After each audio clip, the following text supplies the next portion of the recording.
What would you do if you discovered that the person cleaning your office floor was the only one who could save your $1 million deal? This isn't a hypothetical question. This is exactly what happened in the marble halls of the Grand Meridian Hotel, where crystal chandeliers cast dancing shadows on imported Italian floors, and an inspirational moment was about to unfold that would shatter everything anyone thought they knew about power, worth, and the invisible people who move through our world like ghosts. Mr. Liang's voice erupted across the lobby like thunder, his foreign words sharp with mounting fury as the front desk staff exchanged helpless glances. This wasn't just anger, this was desperation. A crucial meeting hung in the balance, millions of dollars at stake, and nobody could understand a single word he was saying. The Grand Meridian wasn't just any hotel, it was where tech titans came to seal deals that changed industries, where international partnerships were forged or destroyed. The staff moved with military precision, every detail choreographed to perfection. Except for this moment, this disaster. Patrice Carter, 25 and perpetually overlooked, clutched her cleaning cloth as she polished the same spotless glass panel for the third time. The shy girl had learned long ago to make herself invisible, to disappear into the background like furniture. 3 years of housekeeping had taught her that guests stepped over her mop bucket without a glance, that colleagues dismissed her with barely concealed impatience. But something was different about today.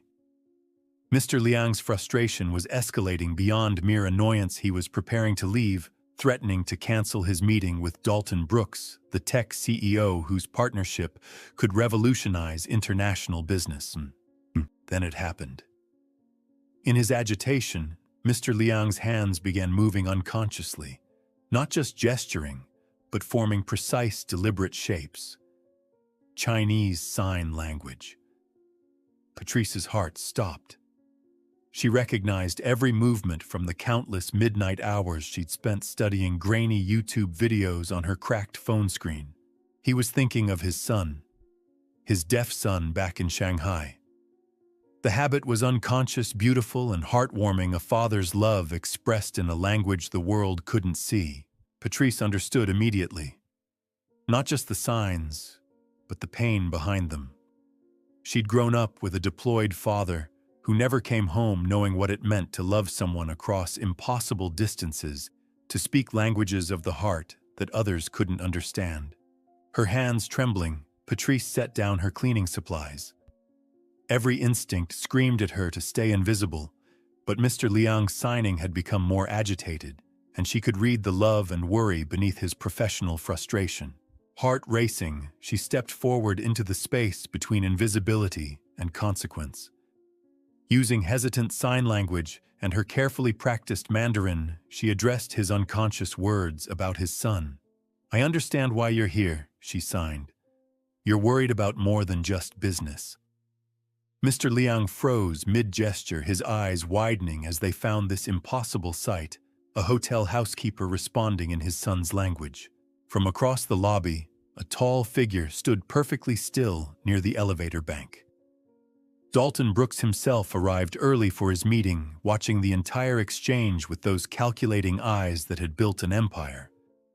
But his expression wasn't calculating now. It was something else entirely: surprise, recognition, perhaps even wonder. What happens when the shy girl realizes she might be the only person who can save everything, and the most powerful man in the room is watching her every move? "You understand my words," Mr. Liang whispered, his voice barely audible above the lobby's quiet bustle. Patrice nodded, her cheeks burning with embarrassment and adrenaline. "A little. I saw you thinking of your son." The concierge staff turned to stare, their confusion palpable. Sarah, the head concierge, stood frozen with her mouth slightly open, watching a housekeeper accomplish what her entire trained team had failed to do. But before the heartwarming moment could settle, sharp footsteps clicked across the marble like gunshots. Avery Miller approached with the predatory grace of someone accustomed to crushing small rebellions before they could spread. What exactly do you think you're doing? Avery's voice was low but venomous, each word carefully chosen to humiliate. A housekeeper meddling in guest services. This is inappropriate for everyone involved. Return to your duties immediately before you make this situation worse. Patrice lowered her head instinctively, the familiar shame flooding through her like ice water. She'd overstepped. She'd embarrassed herself and the hotel. The shy girl had tried to be something she wasn't. Don't make a spectacle of yourself, Avery continued with surgical precision. This is a business matter, not a charity case. That's when Cass Thompson's calm voice cut through the tension, like a warm hand on a wounded heart. Don't be ashamed of doing the right thing, Patrice. The security guard's words were quiet, but they carried the weight of someone who'd lived long enough to know the difference between fear and wisdom. Patrice looked up to find his weathered face creased with gentle encouragement. But Dalton Brooks remained silent, his cold gaze unreadable as he observed the dynamics playing out before him. His silence felt like judgment, and Patrice's brief surge of confidence crumbled under the weight of his apparent indifference. Later that evening, long after the lobby had cleared, and the incident had been filed away as another minor disruption, Patrice sat alone in the staff lounge, picking at cold leftover soup and studying her worn textbook. The pages were dog-eared from constant use, filled with her careful notes and pronunciation guides. She didn't notice the shadow in the doorway until a voice spoke. "Why study languages that no one here uses?" Patrice jumped, nearly spilling her soup. Dalton Brooks stood in the entrance, his expensive suit, somehow making the humble break room look shabby by comparison. "No one here needs those skills." He continued, his tone neither kind nor cruel, simply curious. "I wanted to understand people who communicate differently." She managed to say, her voice barely above a whisper. Something flickered across his face, so brief she almost missed it.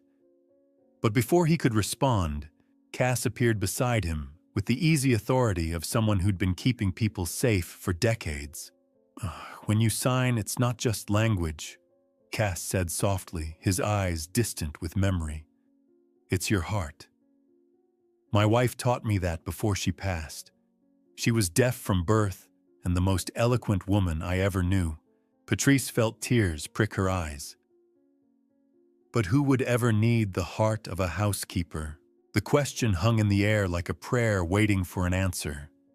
Dalton studied her with those penetrating eyes, but whatever he was thinking remained locked behind his professional mask. The next morning brought the preparatory meeting for the crucial negotiation. Patrice wasn't supposed to be there, but she'd been assigned to refresh the conference room's flowers when the official interpreter Marcus Chen began his work. She listened from the corner as Marcus translated Mr. Liang's questions about market projections and regulatory compliance. But when Mr. Liang began discussing the emotional impact of communication barriers on families, Marcus reduced it to clinical terminology about user demographics and accessibility metrics. Patrice saw Mr. Liang's frustration, building not with the business terms, but with the loss of meaning, the way his heartfelt concerns about children like his son were being stripped of their humanity. The shy girl stepped forward, her voice barely a whisper. "Excuse me, but I think Mr. Liang is trying to say something different." "Okay. If you interfere and ruin this contract, who takes responsibility?" Avery's voice cut through the room like a blade. "You want to play hero who would trust this hotel if a maid barges into million-dollar negotiations." The words hit Patrice like physical blows. Every eye in the room turned to her. Marcus's professional disdain, Mr. Liang's surprised concern, and worst of all, Dalton's unreadable silence. "Know your place," Avery continued with cruel satisfaction. "Some people are meant to clean up problems, not solve them." Patrice retreated toward the door, her eyes brimming with tears of humiliation. She'd almost broken through, almost mattered, but reality had reasserted itself with brutal clarity. She was invisible for a reason, but as she reached the threshold, she caught